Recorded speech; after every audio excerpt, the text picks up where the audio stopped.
नमस्कार दोस्तों, यह साखी एक सत्संगी भाई ने सेवा के दौरान संगत को सुनाई थी। जैसे कि हम जानते हैं कि जब भी हम सेवा करने जाते हैं या सेवा करनी शुरू करते हैं तो उससे पहले मालिक का ध्यान किया जाता है, उसकी याद में बैठा जाता है। सभी संगत से विनती की जाती है कि कृपया 5 मिनट मालिक की याद में बैठे, नाम सिमरन करें और उसके बाद ही सेवा शुरू होगी। तो ऐसे ही सेवा लगी हुई थी। उस जत्थे का जो सेवादार था उसने यह साखी सभी संगत को सुनाई थी, वह मैं आपसे साझा करता हूँ। उन्होंने कहा था, जैसे कि हम पर कोई दुख की घड़ी आ जाती है, कोई मुसीबत की घड़ी हम पर आ जाती है, हम परेशान हो जाते हैं, चिंता में पड़ जाते हैं कि अब क्या होगा। तो उस समय हमें परेशान नहीं होना चाहिए, क्योंकि हमारी देखभाल करने के लिए मालिक है। अगर हमने अपना हाथ उसको पकड़ा दिया है तो हमें चिंता करने की कोई जरूरत नहीं, क्योंकि फिर वह खुद हमारी संभाल करता है। अगर हमें नामदान मिल गया है, गुरु की कृपा से हमें नाम बख्शीश हो गई है, तो फिर हमें किसी बात का डर नहीं होना चाहिए, क्योंकि हमारे सतगुरु हमारे बाबा जी हर पल हमारे साथ हैं। और जिस पर गुरु का हाथ होता है उस पर कोई मुसीबत नहीं आ सकती, क्योंकि सतगुरु नाम दान के समय उस अभिलाषी जीव की जिम्मेवारी ले लेते हैं और उस पर कोई मुसीबत नहीं आने देते, उसे हर मुश्किल से निकाल देते हैं। हम में से जिनको भी नाम दान मिल गया है वह बहुत ही भागों वाले हैं, क्योंकि पूरा गुरु मिलना बहुत ही मुश्किल है। हम ऐसे गुरु की तलाश नहीं कर सकते, वह तो उसकी ही कृपा है, मालिक की ही कृपा है कि हमें उससे मिला दे, हमारा हाथ उसके हाथ में दे दे। अब जब हमें नामदान मिल जाता है तो एक तरह से हमने संत मत में, रूहानियत में अपना दाखिला करवा लिया है। अब उसे निभाने की जिम्मेवारी हमारी होती है। जैसे कि फरमाया जाता है कि नामदान केवल रूहानियत में एक दाखिला है। अगर हम नाम सिमरन की कमाई करेंगे, मालिक की भजन बंदगी करेंगे तो हम इससे पार हो जाएंगे, हमारा पार उतारा हो जाएगा, हमारा आना जाना खत्म हो जाएगा, हम इस भवसागर से पार हो जाएंगे। अगर नहीं की तो हम यही भटकते रहेंगे, बार बार आना पड़ेगा।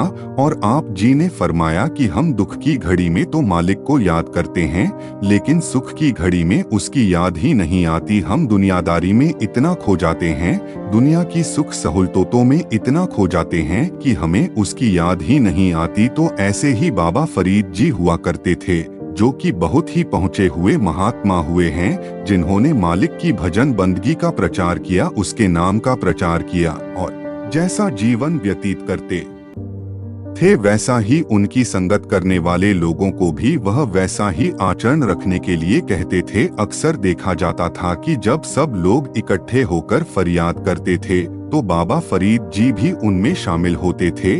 जब उस कुल मालिक के आगे फरियाद की जाती थी, सब लोग फरियाद के समय मालिक से अपनी अपनी बातें जाहिर करते थे कि हमें सुख देना और मुसीबतों से बचाए रखना।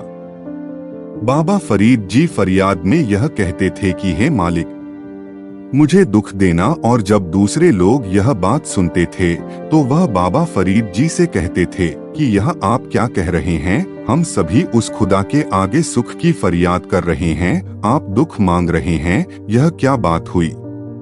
तो बाबा फरीद जी मुस्कुराए और उन्होंने इसका बहुत ही सुंदर तरीके से जवाब दिया कि अगर मैं मालिक से सुख मांगूंगा तो मुझे उसकी याद ही नहीं आएगी, मैं तो फिर इस दुनिया के सुख मैं खो जाऊंगा। और जो खो जाता है उसे मालिक की याद कहाँ से आती है।